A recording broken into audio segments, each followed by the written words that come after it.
Shalom, and welcome back to Heart's Two Fathers. I'm Dallas James. On April 22nd and 23rd of this year, 2 consecutive days, at the workstation in the Pacific Northwest, we ran 19 pre-registered life force experiments under the SHIELD 14.0 protocol. Each drew 100 verses from the 34,000-verse Urim Thummim version corpus. Each was locked before evaluation. Each was classified by the deterministic engine before the interpretation was written. 7 tiers, 19 propositions, all of them shroud-specific.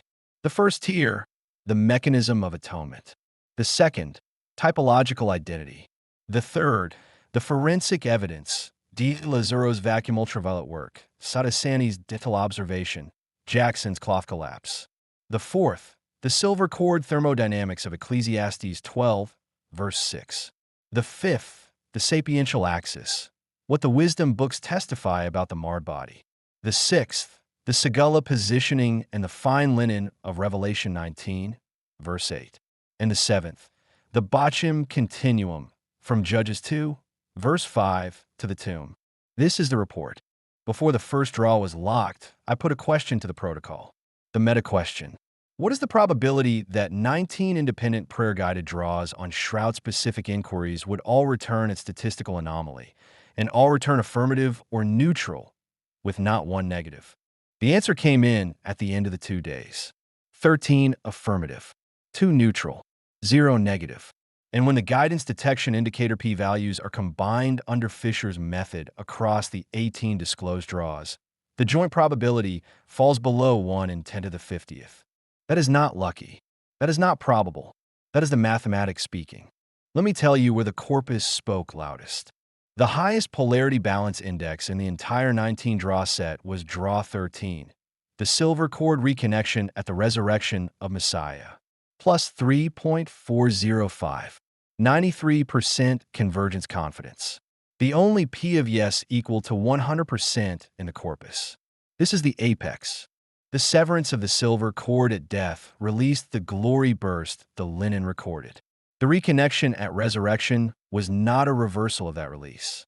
It was a transition into a different order of embodiment, a body still continuous with the flesh, still bearing the wounds Thomas would touch, but now animated by pneuma rather than sush, capable of passing through matter as naturally as we pass through air. The second highest polarity was draw 17, the weaver's beam to the wedding linen, plus 3.168. The burial linen of Messiah prefigures the fine linen of Revelation 19, verse 8. The covenant faithful are clothed for the wedding feast in the same priestly textile class that covered the body in the tomb. The burial linen became the wedding linen. The loom kept running. Draw 2 anchored the typology the whole volume turns on. The burial linen functions as caparith, the propitiatory covering above the ark of the covenant. The same word Paul uses in Romans 3, verse 25. The same word the Greek translators use for the mercy seat between the cherubim.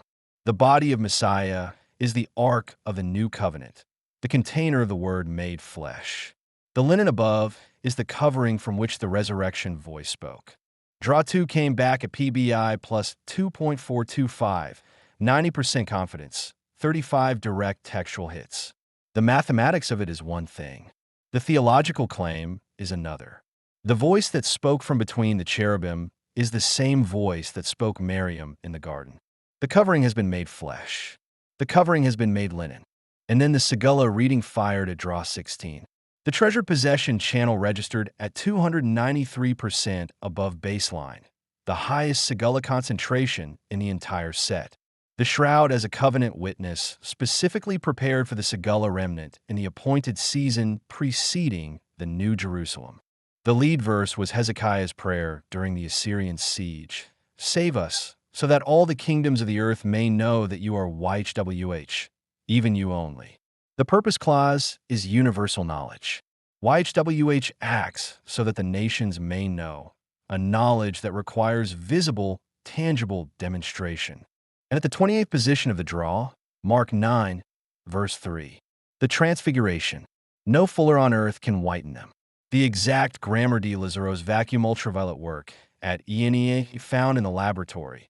Superficial coloration producible only within a surprisingly narrow range of irradiation parameters, parameters outside any medieval technology. Two statements. 2 millennia apart. The same boundary. This radiance is not producible by human textile processes. Draw 19 sealed the Bochum continuum. The weeping at Judges 2, verse 5, at the place called Bochum, and the weeping at the tomb of Messiah in John 11, verse 35, are one grief, two intensities. Confirmed at 4.16 sigma with 90% convergence confidence. At Bochum, the people wept because they had broken covenant and lost inheritance. Lower intensity, the grief of the covenant recipient. At the tomb, Messiah wept because he entered into the covenant grief of his people.